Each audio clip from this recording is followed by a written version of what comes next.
નમસ્કાર, આપ જોઈ રહ્યા છો બે ઇન્ડિયા. આપની સાથે હું છું વિધાતા. ટુ ધ ટોપિકમાં આપનું સ્વાગત છે.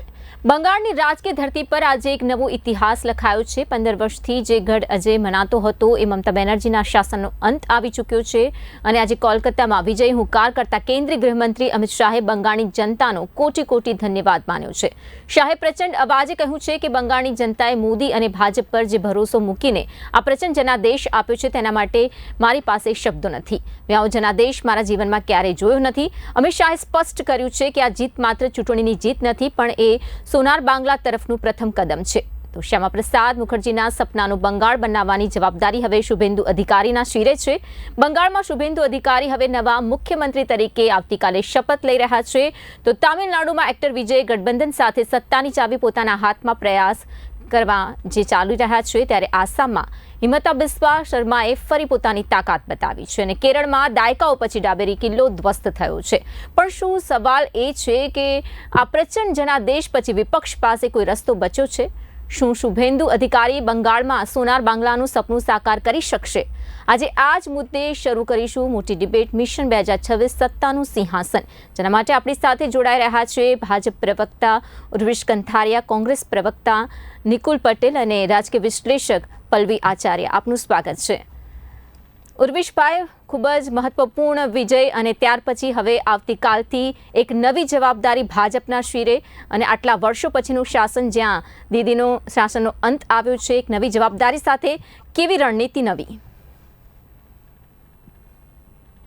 ભવ્ય વિજય થયો છે અને માત્ર ભારતીય જનતા પાર્ટીનો વિજય નથી, આ લોકતંત્રનો વિજય છે. એ આપણી અસ્મિતા, સ્ખલિત અસ્મિતાનો વિજય છે કે જે ધરબાઈ ગયેલી હતી લગભગ 60-70 વર્ષ સુધી પશ્ચિમ બંગાળમાં.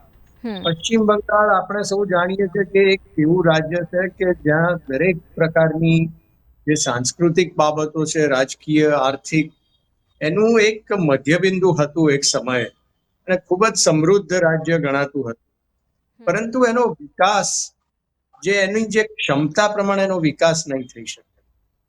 કારણ એવું હતું કે પોલિટિકલ જે એનો જે ટ્રેક હતો એ ઓફ ટ્રેક થઈ ગયો.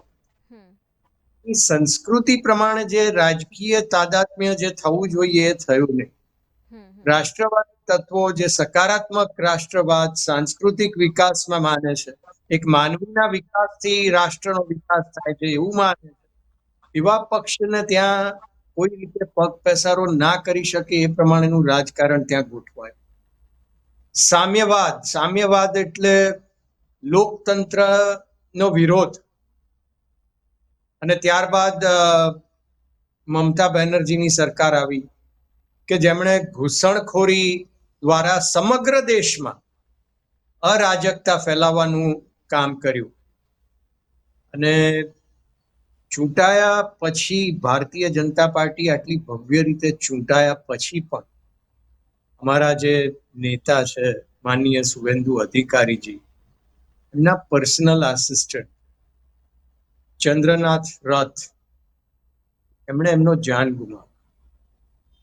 20 વર્ષ સુધી એ વ્યક્તિએ ઇન્ડિયન એરફોર્સમાં સેવા આપી છે અને ત્યારબાદ સેવા નિવૃત્તિ લઈ અને રાજકારણ કરતા રાષ્ટ્રકારણમાં એ જોડાયા અને ખૂબ જ નિષ્ઠાપૂર્વક પોતાની સેવા આપી રહ્યા. ખૂબ જ સોફ્ટ સ્પોકન અને કલ્ચર્ડ વ્યક્તિત્વ. એમની હત્યા કરવામાં આવી. એટલે જે ગુનાખોરીના માર્ગે રાજકારણ હતું એ હવે એનો અંત આવવાની શરૂઆત થઈ ગઈ છે.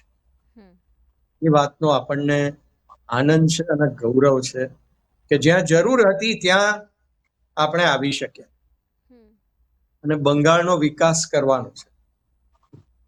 હવેનો જે ટ્રેક છે, શુભેન્દુ અધિકારીજી, રૂપા ગાંગુલીજી, શૌમિક ભટ્ટાચાર્યજી અને અન્ય ત્યાંના ખૂબ જ સક્ષમ નેતાઓ, તેમના દ્વારા સબળ નેતૃત્વ જે દિલ્હીમાં છે, એમના સમન્વયથી બંગાળનો અકલ્પનીય વિકાસ થાય એ પ્રમાણેનું આયોજન છે. એટલે આવતીકાલે શપથવિધિ થશે અને ત્યારબાદ એક પછી એક યોજનાઓ અમલમાં આવશે અને જે કંઈ સુવ્યવસ્થિત કરવાનું છે તંત્રને અને વ્યવસ્થાના તંત્રને એના ઉપર પણ ધ્યાન આપવામાં આવશે. જે સૂત્રનો દુરુપયોગ થયો છે મા, માટી અને માનુષ, એ મા એટલે પશ્ચિમ બંગાળની મા અને બહેનો કે જેમના ઉપર સતત અત્યાચાર, સતત એમને ડરમાં રાખવા, એક પીડિતા જેની હત્યા કરવામાં આવી, એમની મા એ જ્યારે ચૂંટણીમાં ગુંડાઓની સામે ઊભા રહેવા માટે તૈયાર થાય છે ત્યારે એક નવી ચેતનાનો પશ્ચિમ બંગાળ. માટી એ માટી કે જેનો દુરુપયોગ કરીને લાખો અને કરોડોની સંખ્યામાં લોકોને ઘટાડવામાં આવ્યા ભારત દેશ, અને દરેક જગ્યાએ તોફાનો, અરાજકતા એટલે એ ઉર્વિશભાઈ, ફેલાવવામાં એ સ્ટ્રેટેજી એમની જેમ પાસે. સમગ્ર દેશ અને જ્યાં જ્યાં અને ભાજપ છે, માનુષ તો દરબાઈ ગયેલો હતો. વિકાસની રણનીતિ સાથે આગળ વધે છે તેવું હવે આવતીકાલથી પશ્ચિમ બંગાળમાં પણ ત્યાંની જનતા આશા રાખી રહી છે કે વિકાસના કાર્યો ઝડપથી થાય. નિકુલભાઈ, આપની પાસે આવીશ ને આપને કહેવા માંગીશ કે 5 રાજ્યોના પરિણામ પછી હવે નવી સરકારનું ગઠન થવા જઈ રહ્યું છે દરેક રાજ્યોમાં. આપની પ્રતિક્રિયા શું રહેશે કોંગ્રેસના દેખાવ અને જે પ્રકારની ચૂંટણીઓના રિઝલ્ટ આવે છે તેના પર? સૌ પ્રથમ તો 5 રાજ્યોમાં વિધાનસભાની ચૂંટણીઓના પરિણામની વાત કરીએ તો ભારતીય જનતા પાર્ટીને એવું હતું કે બધી જ જગ્યાએ તેમનો ભગવો લહેરાશે, પરંતુ હું કેરળથી સ્ટાર્ટ કરવા માંગીશ કે જ્યાં કોંગ્રેસને રાહુલ ગાંધીજીના નેતૃત્વમાં હોય કે મલ્લિકાર્જુન ખડગેજી, પ્રિયંકા ગાંધી વાડરાજી હોય કે ત્યાં લોકલ આપણા શું કહેવાય કે શશી થરૂરજી હોય, તેમના નેતૃત્વમાં કોંગ્રેસના ખૂબ જ સરસ પરફોર્મન્સ રહ્યું અને ત્યાં આપણે જોઈ શકીએ છીએ કે જે યુડીએફના ફ્રન્ટ જે હતું એને સમગ્ર બહુમતી મળ્યું છે અને એ સરકાર બનાવવા જઈ રહ્યું છે.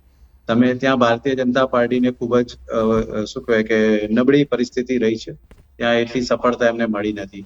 એટલે કોંગ્રેસના દરેક કાર્યકરોને શુભેચ્છા પાઠવી છે એ બાબતમાં.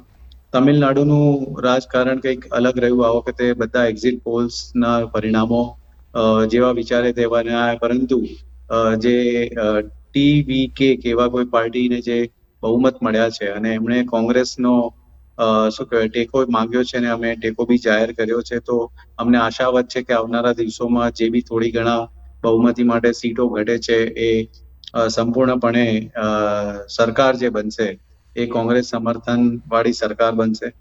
ડેફિનેટલી વેસ્ટ બેંગાલ અને આસામ એવા રાજ્યો હતા જ્યાં ભારતીય જનતા પાર્ટીને જ્વલંત વિજય મળ્યો છે અને ત્યાં કોંગ્રેસના દેખાવ એવા સારા નથી રહ્યા, તો એના માટે વસવસો બી છે. પરંતુ એ માટે ભારતીય જનતા પાર્ટીને શુભેચ્છા બી પાઠવવા માંગીશું કે તેમને 2 રાજ્યોમાં ખૂબ જ સારી બહુમતી મળીને ત્યાંની જનતાએ તેમના પર વિશ્વાસ મૂક્યો છે. સમગ્ર 5 વિધાનસભાની વાત કરીએ તો ડેફિનેટલી એક લોકોને જે મન હતું એ પોતે મતદાનની અંદર દેખાયું ને પશ્ચિમ બંગાળમાં પણ જે રીતના પરિસ્થિતિ હતા એમાં ભારતીય જનતા પાર્ટીના કહેવા પ્રમાણે કે હવે બધું સારું થશે, પરંતુ ચૂંટણી પંચના નેતૃત્વમાં જ ત્યાં શું કહેવાય કે લોકોની વચ્ચે ક્લેશ ઉભા થવા માંડ્યા છે, ત્યાં બળવા થવા માંડ્યા છે. એક ટીએમસીના ઓફિસને બી નુકસાન પહોંચાડવામાં આવ્યા હતા એવા બી ન્યૂઝ જોવા મળ્યા છે. ત્યારબાદ જે સૌથી બીજેપીના સ્ટ્રોંગેસ્ટ ઉમેદવાર એમના પર્સનલ આસિસ્ટન્ટના બી મૃત્યુ થઈ ગયા છે. તો આવી બધી ઘટનાઓ જે બહાર આવી રહી છે, તો એ અલગ પ્રકારના ચેલેન્જીસ ઉદ્ભવી રહ્યા છે જે આવનારા દિવસોમાં ભારતીય જનતા પાર્ટીને ફેસ કરવાના આવશે. તો અમને આશા છે કે બંગાળમાં એમને જે બહુમતી મળી છે તો એ સારી રીતે ત્યાંના રાજ્યના વહીવટ ચલાવે. પલ્લવીબહેન, જ્યારે વાત કરી રહ્યા આપણે પરિણામની ને હવે આવતીકાલની જે તૈયારીઓ જોવા મળી રહી છે, ખાસ કરીને પશ્ચિમ બંગાળમાં સરકાર ગઠનને લઈને શપથવિધિના સમારોહ યોજવામાં આવશે, ભવ્યથી ભવ્ય આ શપથ સમારોહ રહે તેવી પણ તૈયારીઓ આપણે જોઈ રહ્યા છે. આજના વિઝ્યુઅલ્સ જે સામે આવ્યા, પરંતુ જે આ બંગાળની જીત છે તેને આપ કેવી રીતે જોઈ રહ્યા છો અને નવી સરકાર જ્યારે રચવામાં આવશે ત્યાર પછીની પરિસ્થિતિઓ કેવી જોવા મળી શકે છે? કેવું અનુમાન, શું વિશ્લેષણ? જે રીતે અત્યારે મમતા બેનર્જીએ રેઝિગ્નેશન આપવાની ના પાડી દીધી ને જે અત્યારે બધું થઈ રહ્યું છે, એટલે એમ લાગી રહ્યું છે કે આ બાજુથી બીજેપીની સંપૂર્ણ તૈયારી છે અને પેલી સાઈડથી નો ડાઉટ એ તો આપણે કોન્સ્ટિટ્યુશનમાં લખેલું છે એટલે એનો કોઈ સવાલ નથી, પણ જે પરિસ્થિતિ અત્યારે થઈ રહી છે એ બહુ ડિફિકલ્ટ છે. જે રીતનો સમારંભ એ લોકો વિચારી રહ્યા છે બીજેપી વાળા, કારણ કે આજે 74 યર્સ સુધી જેનું એક હતું શાસન હોય ને તમે એને ખુરશી પરથી હટાવો એટલે ઓબ્વિયસ છે કે એનું કંઈક રિએક્શન આવે. અને બીજું વસ્તુ એ પણ છે કે મમતા બેનર્જી એકલા તો નતા, ટીએમસી ની આખી એટલે આખું ટીએમસી છે, આખું તૃણમૂલ કોંગ્રેસ છે. તો એ જે ટીએમસી છે એના જે બધા મેમ્બર્સ હશે એ કંઈક તો ઓપોઝ કરશે, એટલે કાલની જે શપથવિધિ છે એ એટલી ઇઝી નથી આમ જોવા જઈએ તો. ભલે બીજેપી નું આટલું બધું સારું રિઝલ્ટ છે, આસામને બાદ કરતા બીજી બધી જગ્યાએ આટલું સારું રિઝલ્ટ છે, but still they have to face so many difficulties. હવે એમાં કાલનો જે શપથ સમારોહ છે એમાં મમતા બેનર્જી આ બાજુથી જવા રેડી નથી, આ બાજુથી શુભેન્દુ અધિકારીના સીએમ તરીકે ઘોષિત તો ઓલમોસ્ટ કરી ચુક્યા છે. એટલે આ બધી પરિસ્થિતિ જોતા શું થશે, એક રાતમાં શું વાતાવરણ આખું ચેન્જ થઈ જશે અથવા તો કાલે વહેલી સવાર શું ઉઠશે એ જોવા જેવું છે. અત્યારે વેસ્ટ બેંગાલની પરિસ્થિતિ એવી થઈ ગઈ છે કે લોકોના પણ આમ જોવા જઈએ તો પાર્ટ પડી ગયા છે. અમુક જે આ રીતના સોશિયલ મીડિયા ઉપર જે બધું આવી રહ્યું છે કે અમુક જે still today they favour the TMC, અને બાકીની જે જનતા છે ટીએમસી થી ત્રસ્ત થયેલી છે, એટલે એ લોકો બીજેપીને સપોર્ટ કરી રહ્યા છે 100%. હવે આવી પરિસ્થિતિમાં જો પબ્લિકમાં કોઈ કોન્ફ્લિક્ટ થાય તો એનું જે રિઝલ્ટ જે છે એ ચોક્કસપણે સત્તાને સહન કરવું પડશે. એટલે કાલનો જે સમારોહ જે એ લોકો કરી રહ્યા છે બધી વાત સાચી કે ભાઈ ખૂબ બહુમતી આવી. મેં તમને આની પહેલા બી ડિબેટમાં કહ્યું હતું કે આ વખતે ડાબેરીઓ હાલશે. આપણે ત્યાં તમને નવાઈ લાગેલી કે શું બોલો છો, પણ ખરેખર એ ડાબેરીઓએ હાર્યા એ લોકો. એટલે અમુક મારું પ્રિડિક્શન હતું એ બરાબર જ હતું. પછી આ બાજુથી જે વિજયભાઈ ટીવીકે ની જે પાર્ટી છે, વિજયભાઈ આપણે એના ભાઈ જ કહીએ વિજયભાઈ, તો એ બી મને એમ હતું કે એ જીતશે અને હકીકતમાં ભલે 118 આવી અને હજુ થોડી ઘણી બીજા બધા એને સપોર્ટ કર્યો અને ડેફિનેટલી આવી જાય છે. એટલે એ રીતે પણ પ્રિડિક્શન મારું સાચું છે. હવે કાલમાં પણ આ જ છે કે કાં તો આ પરિસ્થિતિને વ્યવસ્થિત રીતે પહેલા એડવાન્સમાં થોડી થાળે પાડવી પડશે. તો મમતા બેનર્જીનું શું કે સપોઝ આજે એ જો રાજીનામું આપવા માટે ના જ પાડી દે કે મારે નથી જ આપવું, તો પછી રાજ્યપાલને કેવું પડે કે ભાઈ હવે તમે આમાં પેલું જે સ્ટેટ પોલ કહેવાય એ રીતે તમે કરો, જે શક્ય નથી. એટલે ઘણી બધી કોમ્પ્લિકેટેડ સિચ્યુએશન છે. લેટ અસ સી કે કાલે કઈ રીતે આ લોકો શપથ સમારોહ સેલિબ્રેટ કરે છે. બિલકુલથી. ઉર્વિશભાઈ, શુભેન્દુ અધિકારીને મુખ્યમંત્રી બનાવવાનો નિર્ણય બંગાળની સ્થાનિક રાજનીતિ માટે, નેતૃત્વ માટે ખૂબ જ મજબૂત માની શકાય ચોક્કસથી, પરંતુ સાથે સાથે દિલ્હી હાઈકમાન્ડની સ્ટ્રેટેજીને લઈને પણ આપણી પાસેથી જાણવા માંગીશું. દિલ્હી હાઈકમાન્ડની સ્ટ્રેટેજી એ છે કે જે સ્થાનિક પરિબળો છે, જે સક્ષમ નેતૃત્વ છે, જેના આધારે ભારતીય જનતા પાર્ટીએ સતત વિકાસ સાધ્યો છે, રાજકીય વિકાસ, એમાં સૌથી અગત્યનું પરિબળ હોય તો એ શુભેન્દુ અધિકારી છે, જેમણે ભારતના ઇતિહાસમાં સૌપ્રથમ વાર કોઈ એક મુખ્યમંત્રી જેમને 2 વાર સતત એમની જ કોન્સ્ટિટ્યુઅન્સીમાં હરાવે અને સમગ્ર બંગાળમાં જ્યારે કાર્યકર્તા ભારતીય જનતા પાર્ટી નો નવો ઉભો કરવાનો, કેડર ઊભી કરવાની અને લોકોમાં ગભરાટ હતો, કારણ કે ગલીએ ગલીએ ગુંડાગીરી ચાલતી હતી. એટલે કોઈ પણ કાર્યકર્તા ઉભો થાય તો એને ધાક ધમકી, હિંસા દ્વારા એને મિટાવી દેવામાં આવે. સંદેશ ખલીની ઘટનામાં અનેક નિર્દોષ કાર્યકર્તા ભારતીય જનતા પાર્ટીના શહીદ થયા છે. પશ્ચિમ બંગાળ ભારતીય જનતા પાર્ટી માટે એક સ્વતંત્રતાની લડાઈ હતી અને એ યુદ્ધમાં વિજય મેળવ્યો છે. ત્યાંના સામાન્ય માનવીનો લોકતંત્રમાં વિશ્વાસ અમે ઉજાગર કર્યો છે, અમારી કેડર ઊભી કરી છે અને એ કેડરના દ્વારા જ લોકોમાં લોકશાહી પ્રત્યે પુનઃ વિશ્વાસ જાગે, વિકાસની દિશામાં આપણે કેવી રીતે આગળ વધી શકીએ, અને જે આખો જે આપણો પૂર્વનો જે વિસ્તાર છે કે લગભગ 2000 કિલોમીટરની બોર્ડર છે બાંગ્લાદેશ સાથે, એને કેવી રીતે આપણે સુરક્ષિત રાખી શકીએ, એ અમારી સ્ટ્રેટેજી છે. એટલે સેફટી અને ડેવલપમેન્ટ એ અમારી પ્રાથમિકતા છે ભારતીય જનતા પાર્ટી. જી નિકુલભાઈ, આપણે જ્યારે વાત કરી રહ્યા હતા, તમે પણ સૌથી પહેલા કેરળથી શરૂઆત કરી, પરંતુ કેરળમાં દાયકાઓ પછી ડાબેરીઓનો કિલ્લો ધ્વસ્ત થઈ ગયો છે. તો સવાલ સાથે સાથે એ પણ છે કે પ્રચાર જનાદેશ પછી વિપક્ષ પાસે કયા કયા રસ્તા બચ્યા છે?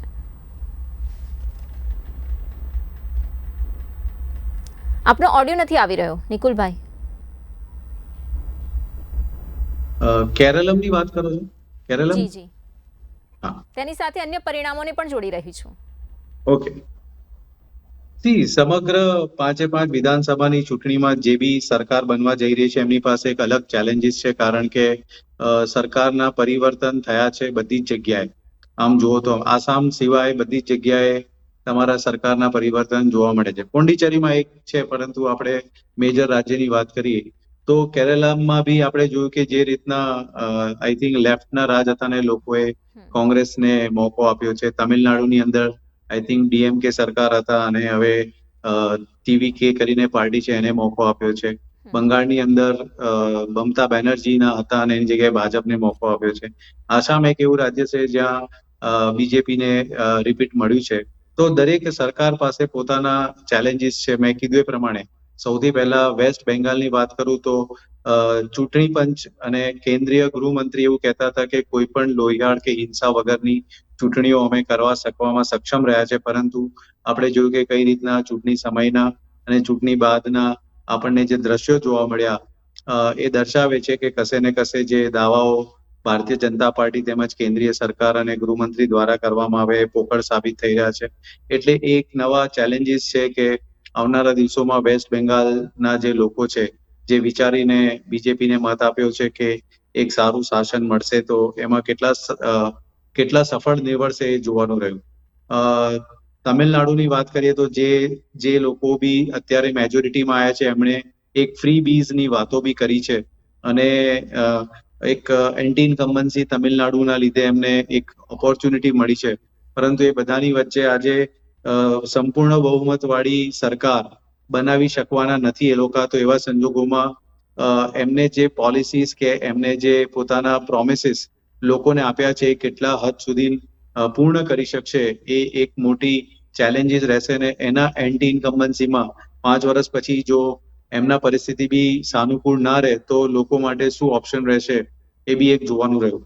કેરળમાં હું કહીશ કે શશી થરૂરજીના નેતૃત્વમાં અને સમગ્ર કોંગ્રેસના જે નેતૃત્વમાં જ્યારે કેરળમાં મેજોરિટી મળ્યું છે તો ત્યાં ખૂબ જ અમને વિશ્વાસ છે કે જે વિશ્વાસ સંપાદન કરવામાં આવ્યો છે અમે સારી રીતે એને જે બી અમારા મેનિફેસ્ટોની અંદર જે મુદ્દાઓ હતા, જે એમને કહેવાય ને કે એમ લોકોના ઉન્નતિ અને ઉત્થાન માટેના જે પ્રોમિસીસ હતા એ અમે પૂર્ણ કરી અને ત્યાંના યુવાનને અને ત્યાંના સમગ્ર કેરળના લોકોને જે જરૂરિયાતો છે અમે પૂર્ણ કરવામાં અમે મહેનત કરી અને સારી રીતે એમને એમના વોટનું વળતર આપીશું એવી અમને આશા છે. પલ્લવીબેન, આપણે જ્યારે 5 રાજ્યોની વાત કરી રહ્યા છીએ, પરંતુ સૌથી વધારે મહત્વને ભાર પશ્ચિમ બંગાળને આપવામાં આવી રહ્યો છે ને જે પ્રકારની તૈયારીઓ છે તે પણ સ્પષ્ટ કરી રહ્યું છે કે પરિવર્તન ચોક્કસથી જોવા મળી શકે છે, જે પ્રકારે આશા રાખી રહી છે પશ્ચિમ બંગાળની જનતા. પરંતુ સાથે સાથે શુભેન્દુ સરકાર જ્યારે રચવા જઈ રહી છે, આવતીકાલથી તેઓ સીએમ પદના શપથ ગ્રહણ કરીને તેમની કામગીરીમાં જોતરાઈ જશે, તો આ જે નિર્ણય છે તે કેટલો મહત્વપૂર્ણ સાબિત થઈ શકે તેમ છે? જી ચોક્કસ. તમે વેસ્ટ બેંગાલને જુઓ તો જે વેસ્ટ બેંગાલે રવિન્દ્રનાથ ટાગોરની ભૂમિ કહેવાતી હતી, ચૈતન્ય મહાપ્રભુની ભૂમિ કહેવાતી હતી, એ વેસ્ટ બેંગાલની આટલી ખરાબ હાલત થયેલી એટલે ત્યાંના લોકો પરિવર્તન ઈચ્છતા હતા. અને એમાં શુભેન્દુ અધિકારી એકચ્યુઅલી બેસિકલી એ પહેલા ટીએમસીમાં હતા ને પછી એને આખું ત્યાં ટીએમસી છોડીને બીજેપીમાં જોઈન થયા હતા પોતાના કાર્યકર્તાઓ સાથે. એટલે શુભેન્દુ અધિકારી એક એવી વ્યક્તિ છે કે એ ઘણું બધું એનો પ્રભાવ પાડી શકે એમ છે. એનું વ્યક્તિત્વ તમે જુઓ અથવા તો એની જે સીટ જુઓ તો ઘણો બધો પ્રભાવ પાડી શકે. મમતા બેનર્જીને ડાયરેક્ટ હરાવવા એ બહુ અઘરી વસ્તુ હતી, કારણ કે આમ જોવા જઈએ તો એકોર્ડિંગ ટુ માય એનાલિસિસ મમતા બેનર્જીનો જે ગામડા સાઈડ જે કહેવાય ને એ બાજુ હોલ્ટ એનો ઘણો હતો. હવે એ બાજુ એનો હોલ્ટ હતો અને છતાંય આટલા સારા પેલા એને હરાવવા એટલે શુભેન્દુ અધિકારીજીનો ચોક્કસપણે હોલ્ટ તો જબરદસ્ત છે. એટલે એઝ અ સીએમ એની પસંદગી બીજેપીએ બરાબર જ કરી છે, એમાં કોઈ બેમત નથી. પ્રશ્ન એ રહેશે કે હવે પછી શું, વોટ નેક્સ્ટ? હવે અત્યારે જે કેરલામાં જે કોંગ્રેસ છે, તો કેરલામાં કોંગ્રેસ છે તો ઓબ્વિયસ છે કે હવે પછીનું જે ધ્યાન છે એ આખું કેરલા બાજુ રહેશે કે ભાઈ એ લોકોના પ્રોબ્લેમ શું છે, કે એ લોકો ત્યાં કેમ બીજેપીને સીટ નથી મળી. હવે પછીનું ધ્યાન છે એ બાજુ હશે. વેસ્ટ બેંગાલમાં અત્યારે પરિસ્થિતિ એ છે કે બીજા બધા રાજ્યોને ભૂલી જાઓ, વેસ્ટ બેંગાલને જ જોવા જઈએ તો કાલનું જે દ્રશ્ય થશે એ બહુ ઇન્ટરેસ્ટિંગ દ્રશ્ય એટલા માટે થશે. શુભેન્દુ અધિકારી એ પરફેક્ટ પર્સન એને સિલેક્ટ કર્યા છે, એમાં કોઈ બેમત નથી. લોકોનું પણ પેલું હશે, એના ફેવરમાં વોટિંગ ગયું હશે અને લોકો પણ એને ફેવરમાં હશે. પણ જે રીતે એના પીએ ને હત્યા થઈ, શુભેન્દુ અધિકારીના જે પીએ ની હત્યા થઈ, એ રીતે જોવા જઈએ તો આ સામ દામ દંડ ભેદ અથવા તો જે ડર્ટી પોલિટિક્સ કહેવાય એની આ ચરમસીમા કહેવાય. જે વેસ્ટ બેંગાલ એક વખત આટલું આગળ હતું, તમે આમ વિચાર કરો કે સિંગર્સ બધા તો કે ત્યાંના જે શ્રેષ્ઠ મોટા ભાગના સિંગર્સ ત્યાંના હોય છે, ત્યાંના કલાકાર, ત્યાંની ભૂમિ, ત્યાંના રિલિજિયસ તમે મેટર જુઓ તો ત્યાંથી વધારે છે. મેં તમને પહેલા કહ્યું રવિન્દ્રનાથ ટાગોર વેસ્ટ બેંગાલ. હવે એ જે ભૂમિ હતી એની અત્યારે જે સિચ્યુએશન છે, તો એમાં મારો તો એવો મત છે કે લોકોએ ચોક્કસપણે અત્યારે જે ગવર્મેન્ટ કામ કરી રહી છે તો એને સપોર્ટ સારી રીતે આપે અને કાલની જે શપથવિધિ જે છે એ સારી રીતે પૂર્ણ થઈ જાય, વગર હિંસાએ અને વગર ઓપોઝિશન. આવી મારી એક ખરેખર દિલની ઈચ્છા છે. તો ત્યાંના લોકોને વિકાસ શું કહેવાય એ ખબર પડશે. અત્યાર સુધી જે લોકોએ સરકાર જોઈ છે કે ભાઈ મારામારી, ગુંડાગર્દી, ઇવન એવું સુધી સોશિયલ મીડિયા પર આવેલું, એટલે એક કરવાનું બાકી છે, પણ એમ એવું બોલ્યા હતા કે મમતા બેનર્જી એવું બોલ્યા હતા કે રાતના 8 વાગ્યા પછી કોઈ લેડીઝે બહાર નહીં નીકળવાનું. અરે ભાઈ, વોટ નોનસેન્સ! તમે આજે ખુલ્લેઆમ તમે લેડીઝ એમ કહો કે 8 વાગ્યા પછી તમે બહાર ના નીકળો, તો એ શું બતાવે છે? તમારી એક ફેલ્યુઅર બતાવે છે કે રાતના 8 વાગ્યા પછી બહાર ના નીકળો. એ આખું જે ચેન્જ કરી અને બીજેપી જે સત્તા પરિવર્તન કરશે એ જબરદસ્ત જોવાનું રહેશે. અને હવે પછીના જેટલા 5 વર્ષ છે એમાં બીજેપી છે એનું ટોટલી કોન્સન્ટ્રેશન અત્યારે વેસ્ટ બેંગાલ બાજુ જ રહેશે. ઉરુષભાઈ, જ્યારે વચન આપવામાં આવ્યું, વર્ષોથી ભાજપે સોનાર બાંગ્લાનું વચન આપ્યું છે અને હવે જ્યારે સત્તાનું સુકાન સંભાળશે ભાજપ, ત્યારે પ્રથમ 100 દિવસમાં કયા કયા નિર્ણયો અને પરિવર્તનો જોવા મળશે?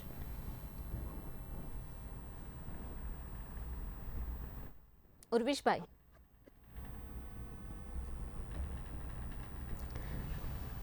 તો ટેકનિકલ કારણોસર ડિસ્કનેક્ટ થઈ ગયા છે ઉર્વિશભાઈ, પછી તેમની સાથે વાત કરીશું. નિકુલભાઈ, આપની સાથે ચર્ચા કરીશું. અત્યારે 5 રાજ્યોના પરિણામ આવ્યા છે, પરંતુ થોડા વર્ષો પછી જ્યારે લોકસભાનું ઇલેક્શન આવશે ત્યારે કોંગ્રેસ હવે કેવી રીતે મજબૂત થવું પડશે, કેવી રીતે પ્રજાનો વિશ્વાસ જીતવો પડશે, તેના માટે કેવો રોડમેપ રહેશે?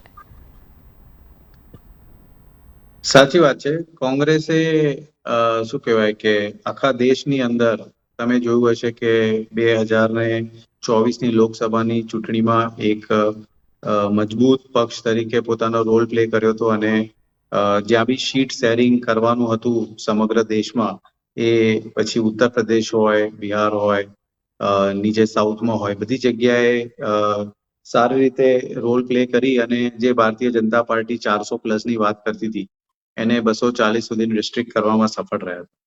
એટલે હવે આવનારા દિવસોમાં જે 2029ની જ્યારે આપણે વાત કરીએ તો શું કહેવાય કે રાહુલ ગાંધીજીના નેતૃત્વમાં આપણે જોયું કે કઈ રીતના એક મજબૂત વિપક્ષ તરીકે કોંગ્રેસ કામગીરી કરી રહ્યું છે અને ધીમે ધીમે ભલે એક રાજ્ય કરીને, પરંતુ આજે 4 રાજ્યોમાં કોંગ્રેસના સરકાર છે અને ભારતીય જનતા પાર્ટીને જો આખા દેશમાં કોઈ સૌથી સફળતાપૂર્વક એક સશક્ત વિપક્ષ તરીકે જો કોઈ ફાઇટ આપી રહ્યું હોય તો એ ભારતીય રાષ્ટ્રીય કોંગ્રેસ છે. ઇવન અમારું જે ગણતરી છે કે ભલે ઘણીવાર ઇલેક્ટોરલ પોલિટિક્સમાં નંબર ઓફ સીટ્સ જે વિનિંગમાં નથી આવતી, પરંતુ જ્યારે પર્સન્ટેજ વોટ શેરની વાત કરવામાં આવે તો કશે ને કશે કોંગ્રેસનો વોટ શેર ઇમ્પ્રુવ થઈ રહ્યો છે સમગ્ર દેશમાં. અને જે બી ટીમ ગણાતી ઘણી બધી નેશનલ પાર્ટીઝ ને શું કહેવાય કે રાજ્ય કક્ષાની પાર્ટીઓ એટલે કે લોકલ પાર્ટીઝ, એમના પ્રભુત્વ ધીમે ધીમે ઘટી રહ્યા છે અને ઘટવાના કારણે બી એનો સીધો ફાયદો કોંગ્રેસને મળતો અમને દેખાઈ રહ્યો છે. અને અમે એવું અનુભૂતિ કરી રહ્યા છે કે જે રીતના દેશને અલગ અલગ મુદ્દાઓ થકી જે તકલીફો પડી રહી છે એ તકલીફોને ઉજાગર કરવામાં પણ વિપક્ષ તરીકે અમે સફળ કામગીરી કરી રહ્યા છે. 2029માં અમને વિશ્વાસ છે કે ભારતીય જનતા પાર્ટીને સ્પષ્ટ બહુમત નહીં મળે અને અમારા જેટલા અત્યારના સીટ્સ છે એના કરતા બી સારા ઇમ્પ્રુવ થશે. અને જો ગઠબંધનના ગણિત સૌ જગ્યાએ સારા બન્યા તો અમને વિશ્વાસ છે કે રાહુલ ગાંધી પ્રધાનમંત્રી બી બનશે. પલ્લવીબેન, અત્યારે જે પણ પરિણામો આવ્યા છે 5 રાજ્યોના, તેના પરથી શું લાગી રહ્યું છે કે વ્યક્તિ પ્રભાવશાળી બની રહી છે કે પાર્ટી વધુ પ્રભાવ દર્શાવી રહી છે? અત્યારે સેન્ટ્રલ લેવલે જે વ્યક્તિત્વ જે છે એ એટલું સોલિડ છે કે લોકોને એની ઉપર વિશ્વાસ છે. એટલે નેક્સ્ટ ઇલેક્શન છે ત્યાં સુધી જોઈએ પિક્ચર શું બદલાય છે. બાકી અત્યારે જે લોકો વોટ આપે છે એ બીજેપી ને વોટ આપે છે. અને છતાં પણ જયારે આપણી સપોઝ ગુજરાતની કોઈ લોકલ ઇલેક્શન હોય તો આપણે લોકલ પર્સન પહોંચે એટલા માટે આ વખતે રિઝલ્ટ થોડું વિચિત્ર આવ્યું અને કોંગ્રેસને પણ થોડી સીટો મળી, કારણ કે ત્યારે વ્યક્તિત્વ ઇમ્પોર્ટન્સ થઈ ગયું. હવે જયારે 2029માં ઇલેક્શન આવશે ત્યારે પાછું લોકો એ જોશે કે ભાઈ સેન્ટ્રલ લેવલ પર કોણ છે. સેન્ટ્રલ લેવલ પર જ્યાં સુધી મોદીજી જેવી પર્સનાલિટી છે કે જે બધું જ કરી જાણે છે, પોલિટિક્સ પણ રમી જાણે છે, જે મંદિર પણ બનાવી જાણે છે, જેનું વ્યક્તિત્વ, જેને રિલિજિયસ થી તમે જોઈ શકશો, એની સ્પીચ સાંભળશો, એની પર્સનાલિટી જોશો, જ્યાં સુધી એ રહેશે ત્યાં સુધી લોકો હજી બીજેપીને વોટ આપ્યા કરશે. પણ એના પછી વોટ નેક્સ્ટ એ સવાલ એટલીસ્ટ અત્યારે લોકો વિચારતા તો થશે જ કે ભાઈ એના પછી શું. એટલે હજુ 2029માં નો ડાઉટ કોંગ્રેસ સારી મહેનત કરી રહ્યું છે, એ પણ કોશિશ કરી રહ્યું છે. ઘણી બધી સીટ આ વખતે એ લોકોએ પણ લીધી છે, ઇવન અપક્ષે પણ ઘણી બધી સીટ લીધી છે. એટલે એનો સવાલ નથી. પણ સેન્ટ્રલ લેવલ પર જ્યાં સુધી આ પર્સનાલિટી છે કે ભાઈ આજે અમેરિકા, ઈરાન, ઇઝરાયલ ગમે એટલા લડે તો આપણને કોઈ અફેક્ટ ના થઈ, અફેક્ટ થઈ છે નો ડાઉટ. ગેસના સિલિન્ડર, પેટ્રોલ, આ તે ઘણી બધી અસર થઈ છે. પણ આજે હોર્મુઝની ખાડીમાંથી ફક્ત ઇન્ડિયાના જ બધા શિપ પસાર કરવા આ એક બહુ એની મોટી જીત હતી. અત્યારે વેસ્ટ બેંગાલમાં જે સીટ આવી એક એની બહુ મોટી જીત છે. હવે વિડીયો સાચો કે ખોટો એ ભગવાન જાણે, પણ જે સોશિયલ મીડિયા પર વાયરલ થયો કે વેસ્ટ બેંગાલમાંથી બધા બાંગ્લાદેશીઓ છે એ બધા જતા રહ્યા છે, કદાચ જૂનો વિડીયો હોઈ શકે, ત્યારે ગુજરાતમાંથી બધા કાઢ્યા હતા, કદાચ એનો વિડીયો હોઈ શકે. પણ જે માર્કેટિંગ સ્ટ્રેટેજી જે બીજેપીની છે, હવે એ એટલો બધો વાયરલ થયો કે ભાઈ જેવી બીજેપીની ગવર્મેન્ટ આવી એટલે બધા બાંગ્લાદેશીઓ છે જતા રહ્યા છે. કદાચ જૂનો વિડીયો હોય, ગુજરાતનો વિડીયો હોય તોય ભગવાન જાણે, એ નથી કરેલું હોય, એઆઈ થી કરેલું હોય તોય ભગવાન જાણે. પણ આ જે માર્કેટિંગ સ્ટ્રેટેજી છે એ બીજેપીની સોલિડ છે. એટલા માટે અત્યારે લોકોના માનસ પટ પરથી બીજેપીની છબી થોડી ભૂસાવી એ અઘરી છે. આ સંજોગોમાં લોકો છે સેન્ટ્રલ લેવલ પર બીજેપીને જ એટલા માટે પ્રિફર કરે છે કે ભાઈ આપણે અહીંયા સેફ છીએ, ચાહે કુછ ભી હો જાય. બસ આ સ્ટ્રેટેજીને લીધે 2029માં કોંગ્રેસ એની રીતે મહેનત કરશે અને ચોક્કસ સીટ એની વધશે. અત્યાર સુધી જે કોંગ્રેસની સિચ્યુએશન હતી એના કરતા કોંગ્રેસની સીટ બી વધશે. હું તો ત્યાં સુધી કહીશ કે આમ આદમી પાર્ટીની પણ સીટ વધશે, કારણ કે આમ આદમી પાર્ટીએ પણ આ વખતે ગુજરાતની ઇલેક્શનમાં 2-3 જગ્યાએ સારું રિઝલ્ટ બતાવ્યું છે, તો આમ આદમી પાર્ટીની પણ સીટ વધશે. એટલે કોંગ્રેસ છે, આમ આદમી પાર્ટી છે, આ જો ગઠબંધન આખું જો સોલિડ થઈ જાય તો એક સોલિડ વિપક્ષ બીજેપીની અગેન્સ્ટમાં થઈ શકે.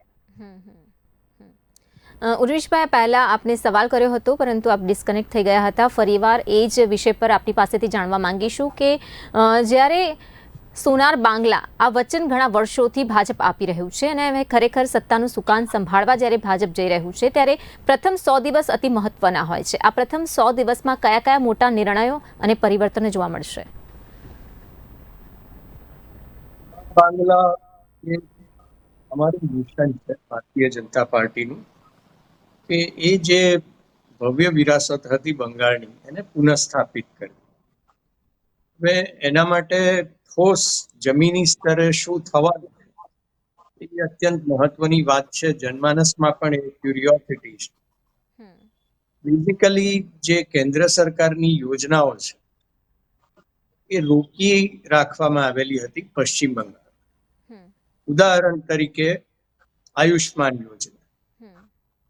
તો ગરીબ મધ્યમ વર્ગને એનો લાભ મળે છે. સમગ્ર દેશમાં 5 થી 10 લાખ રૂપિયા સુધીની સારવાર, હોસ્પિટલાઇઝેશન, સર્જરી આ ફ્રી ઓફ કોસ્ટ થાય છે અને ઘણા બધા લોકો એનો લાભ લઈ રહ્યા છે, કે જેની ઇકોનોમિક પ્રોડક્ટિવિટી ઉપર પણ આપણને અસર જોવા મળે છે. એ યોજના લોકો સુધી પહોંચાડી જ નહીં. આવી અનેક યોજનાઓ, ખાસ કરીને ગરીબ કલ્યાણ યોજના, એટલે અમારો ઉદ્દેશ પહેલામાં પહેલો એ રહેશે કે જે યોજનાઓ પહોંચી નથી એની ત્યાં શરૂઆત કરવી. બીજો મહત્વનો પ્રશ્ન છે કે જે ત્યાં આગળ જે વાતાવરણમાં જે કાયદો અને વ્યવસ્થાની પરિસ્થિતિ છે એને એક લેવલ ઉપર લાવવી. અને ત્રીજી મહત્વની વાત છે કે બોર્ડર સિક્યોરિટી.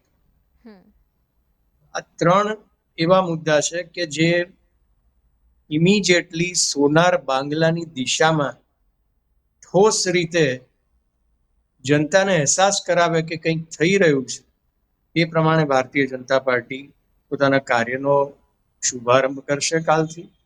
અને સુજ્ઞ પેનલે જે શુભેચ્છા દર્શાવી છે, કુલભાઈને પણ કોંગ્રેસને પણ જે કંઈ એમને સફળતા મળી છે એના માટે અમારી શુભેચ્છાઓ છે. પરંતુ એક વાત નક્કી છે કે પ્રજા રાજકારણથી કંટાળી ગઈ છે. એ અરાજકતા, હિંસાની રાજનીતિ, કાવતરા, આ બધું હવે જનમાનસને નથી ખબર. એટલે પોતાની રીતે પોતાની વિચારશીલતાથી મતદાન કરી લે છે. 92% સુધી પણ પશ્ચિમ બંગાળમાં પહોંચી ગયું. પ્રજા એમ માને છે કે રાષ્ટ્રકારણ વધારે અગત્યનું છે રાજકારણ. હવે રાજકારણને થોડો આરામ આપવાની જરૂર છે. એટલે સબકા સાથ સબકા વિકાસ, સહકાર સે સમૃદ્ધિ, આ બધા જે સૂત્રો છે એ માત્ર કોઈ અમારે જાહેર સભામાં બોલવા માટેના સૂત્રો નથી. એને કાર્યાન્વિત કરવા માટે અમે પ્રયત્ન કરી રહ્યા છીએ. એટલે તમામ રાજકીય પક્ષો છે, પ્રજા એમ ઈચ્છે છે કે રાજકારણથી ઉપર આવી અને પ્રજાકારણ સુધી આવે. અને ભારતીય જનતા પાર્ટી તો પરફોર્મન્સ બેઝ પોલિટિક્સમાં માને છે. માનનીય મોદીજીનું નેતૃત્વ, અમિત શાહજીએ જે પશ્ચિમ બંગાળમાં સ્પેશિયલ ઇન્ટેન્સિવ રિવિઝન કર્યું, આ બધા જે આમૂલ પરિવર્તનો થયા છે એ શીર્ષસ્થ નેતૃત્વ જે છે એમની ક્ષમતાને આધારે થયા છે. અને એમાં કોઈ રાજકારણ નથી, એમાં રાષ્ટ્રકારણ છે, સંવાદ છે. વિરોધ હોય, વિરોધાભાસ હોય, પરંતુ એ પણ સંવાદથી કેવી રીતે સર્વાનુમતિથી આપણે આગળ વધી શકીએ, દેશના પ્રશ્નોને સોલ્વ કરી શકીએ, આ ભારતીય જનતા પાર્ટીની નીતિ છે. આ જ અમારું રાજકારણ છે, આ જ અમારું રાષ્ટ્રકારણ છે. ને એના આધારે જ અમે આગળ વધીશું. અને જે પ્રમાણે અત્યારે અમારો vote share, all India vote share જે પ્રમાણે વધ્યો આ ચૂંટણીઓમાં, એના ઉપરથી ચોક્કસ અમને વિશ્વાસ છે કે 2029ની ચૂંટણીમાં ભારતીય જનતા પાર્ટી સંપૂર્ણ બહુમત સાથે વિજયી થશે. અને એ જ સંવાદની રાજનીતિથી વિકાસના માર્ગે અમે આગળ વધીશું. નિકુલભાઈ, જ્યારે કોંગ્રેસની વાત આવે છે ત્યારે એક સમય હતો કે કોંગ્રેસ ઘણા બધા રાજ્યોમાં સત્તામાં હતી, પરંતુ ધીરે ધીરે ઘણા બધા રાજ્યો સરકી ગયા કોંગ્રેસના હાથમાંથી. માત્ર દક્ષિણ ભારત જે આધાર બચ્યું છે, ત્યારે હવે આગળ આપ કેવી રીતે તમારી જમીન પાછી મેળવશો? શું ખાસ કામગીરી રહેશે? કારણ કે સંગઠનને મજબૂત કરવું તે સૌથી મોટો વિકટ પ્રશ્ન કોંગ્રેસ માટે બની રહ્યો છે. સાચી વાત છે કે ભૂતકાળની અંદર કોંગ્રેસના સરકાર સમગ્ર દેશમાં હતા અને ધીરે કરીને કોંગ્રેસમાંથી છૂટા પડીને ઘણા પ્રાદેશિક પક્ષો પણ ઉભરીને આવ્યા અને એમણે સ્થાનિક રાજકારણ કરી અને પોતાના અસ્તિત્વ ઉભા કર્યા. પરંતુ આપણે જોઈ શકીએ છીએ કે ધીમે જેમ કે શિવસેના હોય, બહુજન સમાજ પાર્ટી હોય, હવે તૃણમૂલ કોંગ્રેસની વાત કરીએ, એનસીપીની વાત કરીએ, તો ઘણા બધા એવા પક્ષો હું તમને છેલ્લા 10-15 વર્ષમાં કહી શકું છું કે જેમના અસ્તિત્વ હવે ઓલમોસ્ટ નીલ જેવા થઈ ગયા છે. ઇવન આમ આદમી પાર્ટી એક નેશનલ પાર્ટી તરીકે ઉભરીને આવી, પરંતુ આપણે જોઈ શકીએ છીએ કે એમના જે પરફોર્મન્સ ઓવરઓલ થવા જોઈએ કશે ને કશે ડેટ્રોરેટ થઈ રહ્યા છે. એટલે એનો જે સીધો ફાયદો છે એ ભારતીય જનતા પાર્ટીને મળી રહ્યો છે. પરંતુ એ વોટ જે ડિવાઈડ થઈને હવે જ્યારે લોકોને એવું ફીલ થશે કે કોંગ્રેસ જ એક યોગ્ય વિકલ્પ છે કે જેણે ભૂતકાળની અંદર આટલા વર્ષ રાજ કર્યું પરંતુ આપણે જે રીતના સારા જીવનની જે પરિભાષાની વાત કરીએ છીએ એ એમણે આપી હતી અને એ જ ફરીથી અમે આપવાનો પ્રયત્ન કરીશું. એટલે અમને વિશ્વાસ છે કે આવનારા દિવસોમાં જે અમારાથી વિખૂટા પડેલા લોકો જે પ્રાદેશિક પક્ષોના લાગણીમાં આવી જઈ અને એમની વાતોમાં આવી જઈને જે એમના જોડે જોડાયેલા હતા તે તમામ કોંગ્રેસ જોડે ને રાહુલ ગાંધીજીના જે વિઝન છે એની સાથે જોડાઈ અને કામગીરી થશે. કારણ કે તમે જુઓ કે જે બી મુદ્દાઓ દેશ આધારિત છે એવા હું ઘણા મુદ્દાઓ જણાવી શકું છું. ફક્ત ઘણીવાર લોકોને એવું લાગે છે કે ભાઈ અમારી સિક્યોરિટી એટલે અમારા જે જીવન છે એના સિક્યુરિટી જ સૌથી ઇમ્પોર્ટન્ટ છે. તો એવું નથી હોતું. ઘણીવાર આપણા દેશના મેજોરિટી લોકો જે છે એમના બી સિક્યોરિટી આજે જોખમમાં છે. અને હું તો કહીશ કે જે રીતના બંગાળની અંદર શુભેન્દ્રુ અધિકારી કે એમનું જે પીએના મર્ડર થઈ ગયા છે, બરાબર છે, ત્યારબાદ તમે સમગ્ર દેશની અંદર દલિતો ઉપર જે રીતના અત્યાચારોની સંખ્યા વધી રહી છે, ત્યારબાદ આદિવાસીઓ ઉપર જે રીતના ઘટનાઓ ઘટી રહી છે અને બળજબરીપૂર્વક કામગીરી થઈ રહી છે. અંડમાન નિકોબાર આઇલેન્ડથી બી રાહુલ ગાંધીજી કહી રહ્યા છે કઈ રીતના કેપિટલિસ્ટ મૂડીવાદી વિચારો સાથે આ સરકાર કામગીરી કરીને ત્યાંના સ્થાનિકોને જે હેરાનગતિ કરી રહી છે. આવા ઘણા મુદ્દાઓ છે કે જે અમને લાગે છે કે જે લોકો અમારાથી વિમુખ થયા હતા એ બધા જ ફરીથી અમારી જોડે જોડાશે અને એનો સીધો ફાયદો આવનારી ચૂંટણીમાં અમને મળશે. પલ્લવીબેન, જે નિકુલભાઈ જેટલા પણ મુદ્દાઓને લઈને વાતચીત કરી રહ્યા છે, આપનું આ મુદ્દાઓ પર શું મૂલ્યાંકન? તમે બીજેપીમાં નિકુલભાઈ, બીજેપીમાં એક શું છે ખબર છે, મોદીજી તો સોલિડ છે જ, પણ આ બાજુ તમે અમિત શાહને જુઓ તો એ પણ એક ચાણક્ય છે. આ વસ્તુ જે બીજેપીમાં જે છે ને, કોંગ્રેસમાં આ વસ્તુ ક્યાંક ને ક્યાંક ખૂટે છે. અમુક તમને પોઈન્ટ કહું તો સપોઝ માઇક્રો મેનેજમેન્ટ, નાનામાં નાની વસ્તુને ઇમ્પોર્ટન્સ આપવું, એની પ્રત્યે ધ્યાન આપવું, એ માઇક્રો મેનેજમેન્ટ જે છે એ કોંગ્રેસને અત્યારે ખાસ જરૂર છે. સંગઠન એટલું બધું મજબૂત બનાવવાની જરૂર છે કે બીજો કોઈ, પેલા કેવું હતું, મને યાદ છે હું નાની હતી ત્યારે બે જ પક્ષ હતા, એક કોંગ્રેસ અને એક જનસંઘ, બસ બે જ પક્ષ હતા, બીજા કોઈ હતા જ નહીં. આટલું સંગઠન ત્યારે મજબૂત હતું, જનસંઘ જ કહેવાતું હતું, અને આ બાજુ કોંગ્રેસ હતું. આવું સંગઠન એ મજબૂત બનાવે. અને ખાસ અલગ અલગ સમાજને કહેવાય ને કે એક પ્રતિનિધિત્વ, અલગ અલગ સમાજ એટલે ઓબીસી, એસસી, એસટી, આ બધા સમાજને બીજેપીને તમે એક સ્ટ્રેટેજી જોજો, એને અલગ અલગ સમાજમાં જે એના હોદ્દેદારો હોય એને પ્રતિનિધિત્વ આપેલું છે, એને કામ સોંપેલું છે. પછી પસંદગી, જ્યારે પણ ઇલેક્શન આવે ત્યારે પરફેક્ટ એક યોગ્ય ઉમેદવારની પસંદગી કરવી બહુ જરૂરી છે. કારણ કે આ વખતે આપણે ગુજરાતમાં જોયું, ઘણા બધા પેલા ઉમેદવારોના ફોર્મ પાછા ખેંચી લીધા હતા અને ઘણી બધી જગ્યાએ બિનહરીફ આવી ગયા અને ઘણું બધું થયું હતું. એટલે આમ જોવા જઈએ તો યોગ્ય ઉમેદવારની પસંદગી એવી રીતે કરે કે જેથી કરીને આ પ્રશ્ન એના ભવિષ્યમાં ના ઉભો થાય. અને ખાસ મને બીજેપીની એક વસ્તુ જો ગમતી હોય ને તો એની જે ટાઈમિંગની જે સ્ટ્રેટેજી છે કે ક્યારે ઇલેક્શનમાં કયો પોઈન્ટ ઉઠાવવો કે જે જનતાને સ્પર્શતો હોય, આ ટાઈમિંગ સ્ટ્રેટેજી છે એ બીજેપીની જબરદસ્ત છે. કે આજ સપોઝ અત્યારે ઇલેક્શન વેસ્ટ બેંગાલનું હતું તો ચલો એ પત્યું, હવે જે નેક્સ્ટ જે 2000 મેઇન આપણું ઇલેક્શન આવશે ત્યારે આની પહેલાની ઇલેક્શનમાં યાદ છે 370ની કલમ હટાવી હતી અને એ સરસ પોઈન્ટ એ લોકોને મળી ગયો હતો. આ ટાઈમિંગ સ્ટ્રેટેજી છે.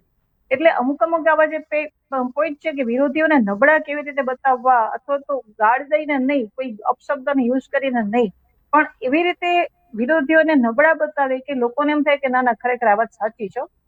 આક્રમક પ્રચાર કરવાની, આક્રમક પ્રચારની જરૂર છે. જે મેં તમને કહ્યું અત્યારે કે પેલો જૂનો તો જૂનો વિડીયો એટલો બધો વાયરલ કર્યો છે કે બધાને એમ થાય કે બીજેપી આવી એટલે બાંગ્લાદેશીઓ જતા રહ્યા. એટલે આ બધા જે પોઈન્ટ છે, જો કોંગ્રેસ અત્યારથી એના ઉપર ધ્યાન આપવા માટે કોશિશ કરે તો ચોક્કસપણે એક સક્ષમ વિપક્ષ તરીકે આવી શકે. જી જી જી ઉર્વિશભાઈ, આજના સંબોધનની વાત કરીએ. અમિત શાહે જે સંબોધનમાં જે સ્પષ્ટ કર્યું છે કે અને જનતાનો જે આભાર માન્યો છે તેમાં એક શબ્દ ખાસ મહત્વનો રહ્યો છે. તેમણે કહ્યું છે કે ભાજપ અને મોદી પર વિશ્વાસ કરવા બદલ પશ્ચિમ બંગાળની જનતાનો ખૂબ ખૂબ આભાર. તો શું આ જીત સંપૂર્ણપણે મોદી ફેક્ટરની જીત ગણી શકાય?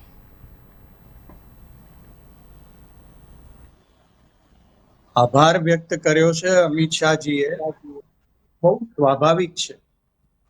અને ભારતીય જનતા પાર્ટીના મૂળભૂત સંસ્કારમાં કૃતજ્ઞતાની લાગણી રહેલી છે.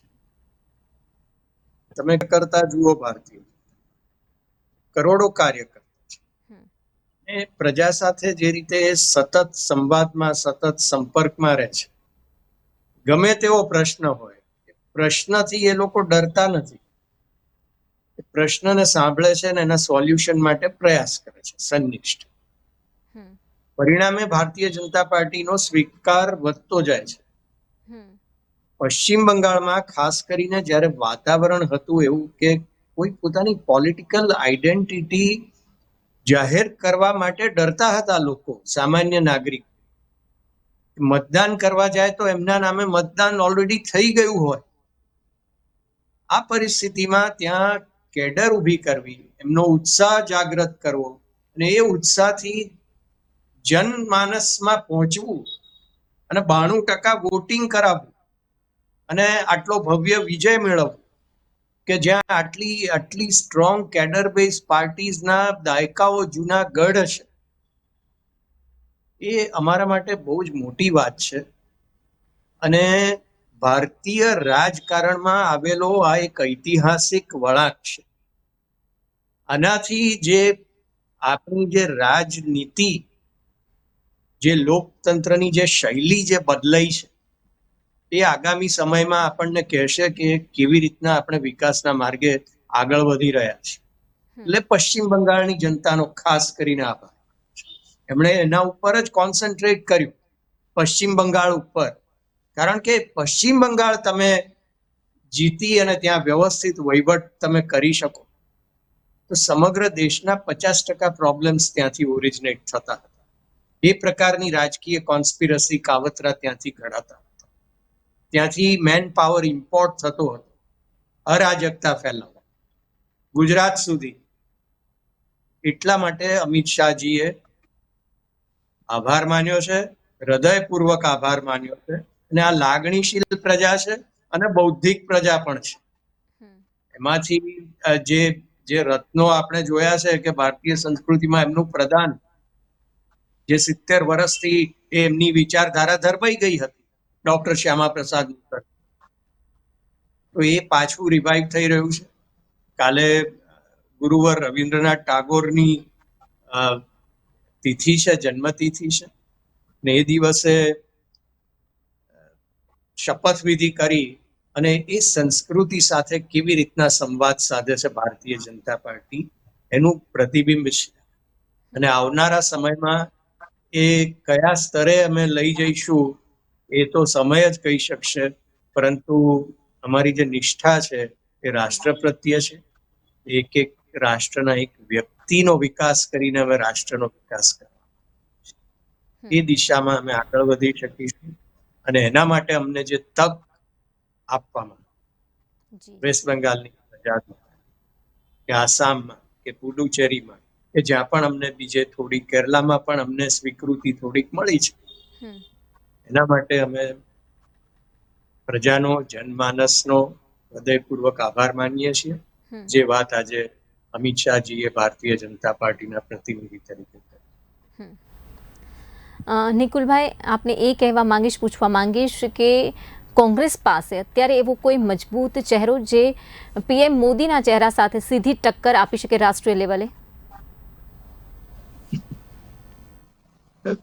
પ્રધાનમંત્રી જ્યારે પ્રથમવાર પ્રધાનમંત્રી બન્યા 2014માં, એ પહેલા મનમોહનસિંહજી પ્રધાનમંત્રી હતા. ત્યારે કોઈને ખબર નતું કે ભારતીય જનતા પાર્ટી આટલા બહુમતી સાથે જીતશે અને હવે પ્રધાનમંત્રી આટલા મજબૂત પ્રધાનમંત્રી બન્યા. બરાબર છે. એટલે ખબર નહીં ક્યારે કયા નેતા પોતાનું પ્રભુત્વ સારી રીતે કરી અને સરકાર બનાવવામાં સફળ થઈ અને સારી રીતે નેતૃત્વ કરી શકે. કારણ કે જ્યારે બિહારની વાત આવે તો બિહારની અંદર બી નીતિશભાઈને મુખ્યમંત્રી બનાવ્યા હતા, પરંતુ આજે તમે જુઓ કે ત્યાં શું પરિસ્થિતિ છે. બરાબર છે. એવી રીતના કર્ણાટકાની અંદર અમે જ્યારે સિદ્ધારામૈયાજીને બનાવ્યા ત્યારે ભારતીય જનતા પાર્ટી એવું કહેતી હતી કે ભાઈ ડીકે શિવકુમાર અને આ લોકો કોઈ પણ દિવસ હવે 5 વર્ષ સરકાર ચલાવી નહીં શકે અને કર્ણાટકાની અંદર ફરીથી ચૂંટણીઓ આવશે. પરંતુ તમે જોઈ શકો છો કે કેવું સફળ નેતૃત્વ સાથે કામગીરી કરી રહ્યા છે. તો રાહુલ ગાંધીજીના વિશે પણ આપણે વાત કરીએ તો લોકસભાની ચૂંટણી પહેલા આ જ ભારતીય જનતા પાર્ટી અને પ્રધાનમંત્રી એવું કહેતા હતા કે પેલા બે છોકરાઓ યુપીની અંદર કશું ઉગાડી નથી લેવાના અને એ શું કરી શકશે. તો આપણે જોયું કે યુપીમાં સૌથી વધારે ડેન્ટ જો ભારતીય જનતા પાર્ટીને પડ્યો હોય તો એ બે યુવા નેતાઓના લીધે.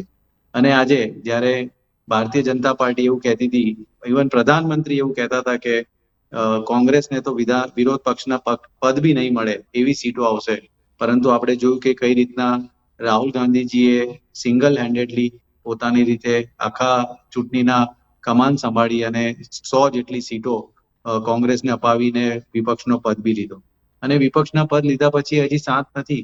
તમે જુઓ એમના લડાઈ હજી બી ચાલુ જ છે અને એમના નેતૃત્વમાં ખૂબ જ સરસ કામગીરી થઈ રહ્યા છે. અને પોતે બી આક્રમકતા પૂર્વક સંસદમાં હોય, સંસદની બહાર હોય, લોકોની વચ્ચે હોય, હંમેશા એક શું કહેવાય કે મજબૂત નેતા તરીકે કામગીરી કરી રહ્યા છે. અને અમને વિશ્વાસ છે કે કોઈ બી નેતા ગમે ત્યારે બી શું કહેવાય કે પ્રધાનમંત્રી પદના શપથ ગ્રહણ કરી શકે. અને આપણે બેસ્ટ ઉદાહરણ તો તમિલનાડુથી લેવું જોઈએ કે જે અભિનેતા આજથી થોડા સમય પહેલા કોઈને ખબર બી નહોતું કે આ અભિનેતા મુખ્યમંત્રી બની શકશે, આજે એ અભિનેતા નેતા બની અને મુખ્યમંત્રીની રેસમાં સૌથી આગળ ચાલી રહ્યા છે. એટલે જે ઘણીવાર ઘણા નેતાઓને એવું લાગતું હોય છે કે ભાઈ અમારો કોઈ કોમ્પિટિટર નથી, અમારું કોઈ પેરેલલ અમારા સમકક્ષ નથી, તો એવા જે વિચારો છે મારા ખ્યાલથી ન રાખવા જોઈએ. અને તમે એક જનસેવા માટે મુખ્ય પ્રધાન તરીકે જ્યારે કામગીરી કરતા હોય તો શું કહેવાય ફક્ત ને ફક્ત એ લાગણી સાથે જ કામ કરવી જોઈએ. વેસ્ટ બેંગાલમાં બી મમતા બેનર્જી ના બી ઉદાહરણ લઈને કહી શકીએ છીએ કે ભાઈ આજે નથી રહ્યા અને એમની સામે હવે ભારતીય જનતા પાર્ટીના એક નવા કોઈ ઉમેદવાર મુખ્યમંત્રી બનશે. એટલે હું એવું નથી માનતો કે કોઈ યોગ્ય ઓપ્શન નથી. સમગ્ર દેશની અંદર કોઈ પણ વ્યક્તિ ચૂંટણી લડી અને બહુમતી લાવી અને ભારતીય જનતા પાર્ટીને ટક્કર આપી અને નરેન્દ્ર મોદીની સામે બી બહુમતી મેળવીને પ્રધાનમંત્રી બની શકે છે.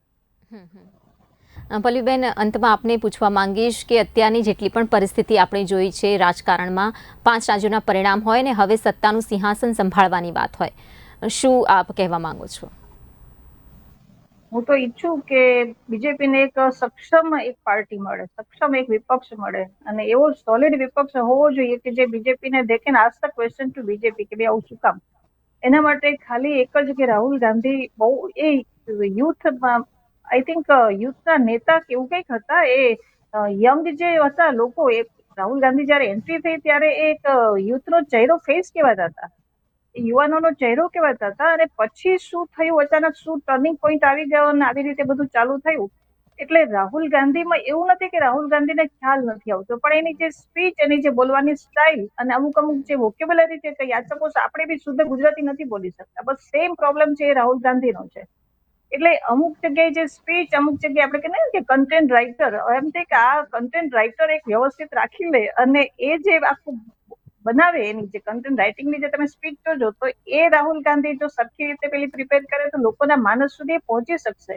મેં તો ઘણી વખત જોયું છે કે એટલું બધું સાચું રાહુલ ગાંધી બોલતા હોય છે, જ્યારે આ લોકો સંસદમાં હું સાંભળતી હોઉં છું ઘણી વખત, તો એના પોઈન્ટ ઘણા બધા સાચા હોય છે, પણ એની કહેવાની જે મેથડ હોય એ મેથડ એ રીતની હોય કે એને સ્પીચને લીધે લોકો એનો આખો વાક્યનો અર્થ અનર્થ કરી નાખે છે. એટલે આ જે હા, બસ એ પ્રોબ્લેમ છે, બીજો કોઈ જ પ્રોબ્લેમ નથી. બાકી ખરેખર યુથના નેતા હતા એક જમાનામાં, અને જયારે આવ્યા ત્યારે એની પાસે ઘણી બધું એક્સપેક્ટેશન, પર્ટિક્યુલર મને બી હતું કે એક ચલો યંગ ફેસ આવ્યો પોલિટિક્સમાં, એટલે મને બી એક્સપેક્ટેશન હતું. પછી આ બધું જયારે ચાલુ થયું ત્યારે એમ થયું કે જયારે તમે લીડર તરીકે જાઓ છો ત્યારે જે એક પર્સનાલિટી હોવી જોઈએ, જે એક ચહેરો હોવો જોઈએ, જે એક મેન્ટાલિટી હોવી જોઈએ, જે એક સ્પીચ હોવી જોઈએ કે જે સામેવાળાને પ્રભાવ પાડી શકે, એ વસ્તુ આના મને, બીજો કોઈ જ પ્રશ્ન નથી.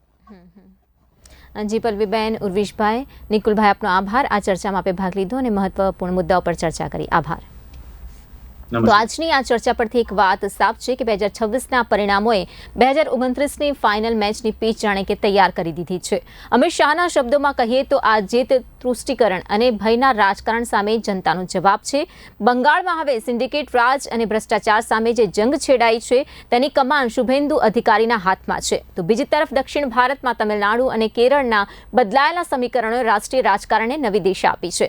અને આવતીકાલે સવારે 11 કલાકે જ્યારે શુભેન્દુ અધિકારી મુખ્યમંત્રી પદના શપથ લેશે ત્યારે તે માત્ર સરકારની શરૂઆત નહીં હોય પણ કરોડો બંગાળીઓના સપનાની પણ શરૂઆત હશે. જનતાએ પોતાનું કામ કરી દીધું છે. હવે નેતાઓએ પોતાની અપેક્ષાઓ પર ખરા ઉતરવાનું રહેશે. તો આજની ડિબેટમાં અત્યારે બસ આટલું જ, પણ વધુ સમાચારો માટે જોતા રહો બી ઇન્ડિયા. નમસ્કાર.